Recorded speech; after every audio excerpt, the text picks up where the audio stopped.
Pernah, namun tidak seperti kepenuhan gitu. Pernah. Pada saat saya kelas 3 SMA, pada saat itu saya memutuskan untuk meresponi panggilan Tuhan untuk datang ke TC. Pada saat itu saya merasa Tuhan memilih saya untuk memperlengkapi diri untuk suatu pelayanan yang khusus yang Tuhan sudah siapkan di depan saya. Hal ini sama dengan pada saat Tuhan mempersiapkan Paulus yang dikisahkan dalam Kisah Para Rasul 9 ayat 17, lalu pada pasal 22 ayat 12 sampai 15, dan pada pasal 26 ayat 16 sampai 23. Di situ Tuhan menyatakan kepada Paulus bahwa dia akan menjadi saksi untuk apa yang akan Tuhan perlihatkan kepada dunia dan kepadanya. Kalau ditanya kapan, pastinya pada saat retreat ya, dimana seolah-olah itu tidak ada beban dan terasa ringan gitu. Mungkin sekitar 1 pekan yang lalu ketika UTS seperti itu, di saat hari itu saya itu sangat gelisah gitu, tapi saya menyerahkan hari itu pada Allah, dan dalam bimbingan Roh Kudus saya bisa melaksanakan UTS dengan baik dan saya bisa merasakan ketenangan dalam kegelisahan saya.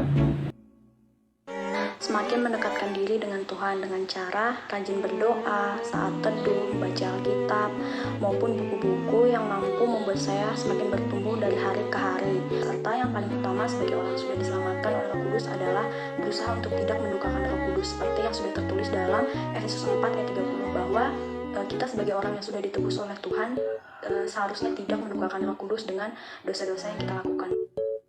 Yang bisa saya lakukan seperti mengucap syukur Saat teduh, dan harus menyediakan tempat yang istimewa bagi Allah untuk memimpin hidup kita. Jadi kita menyerahkan hidup kepada Allah untuk dipimpin oleh Roh Kudus selama hidup kita. Sukacita, meskipun pada awalnya hal yang kita lakukan itu tidak sesuai dengan keinginan kita, namun karena pimpinan Roh Kudus dalam diri kita dan Roh Kudus memenuhi hati kita, kita tetap merasakan sukacita yang luar biasa. Dampak yang paling saya rasakan adalah tidak adanya lagi beban kayak ringan gitu, dan lebih mudah dalam mengucap syukur seperti itu. Ketenangan dan juga keteraturan dalam hidup. Jadi ketika saya mengawali hari saya dengan bersaat teduh, saya merasakan dalam satu hari itu sangat terstruktur, sehingga dalam satu hari itu saya bisa menjalankan hari itu dengan baik. Ingatkah kita dengan Kisah Para Rasul 2 ayat 1-13? Ya, kepenuhan Roh Kudus. Kepenuhan Roh Kudus merupakan akibat dari baptisan Roh Kudus. Dari berbagai nas dalam Alkitab mengenai kepenuhan Roh Kudus dapat dirangkum menjadi 3 kategori. Pertama, penyerahan diri.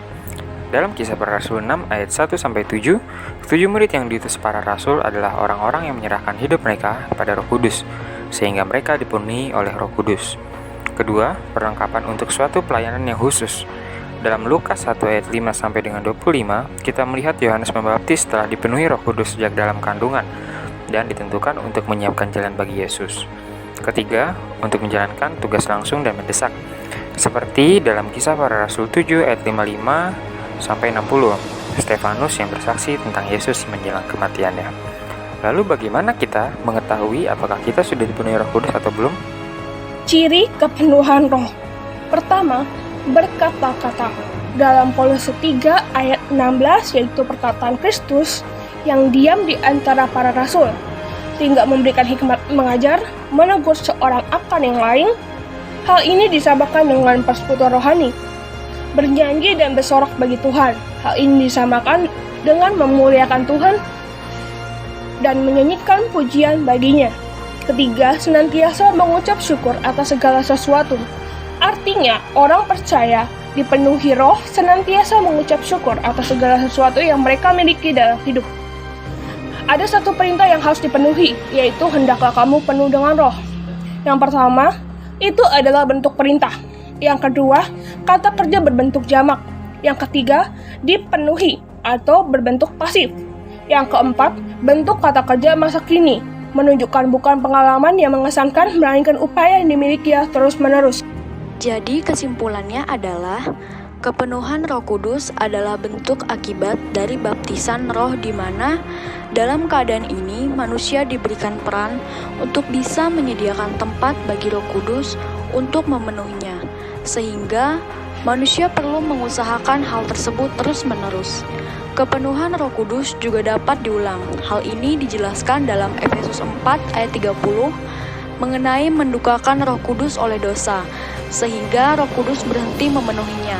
Dalam hal ini, Roh Kudus bukan pergi meninggalkan manusia, tetapi manusia yang tidak menyediakan tempat bagi Roh Kudus untuk memenuhinya. Hanya melalui jalan pertobatanlah yang dapat menyembuhkannya, sehingga kepenuhan Roh Kudus ini dapat diulangi dan bagaimanapun juga perlu dipertahankan.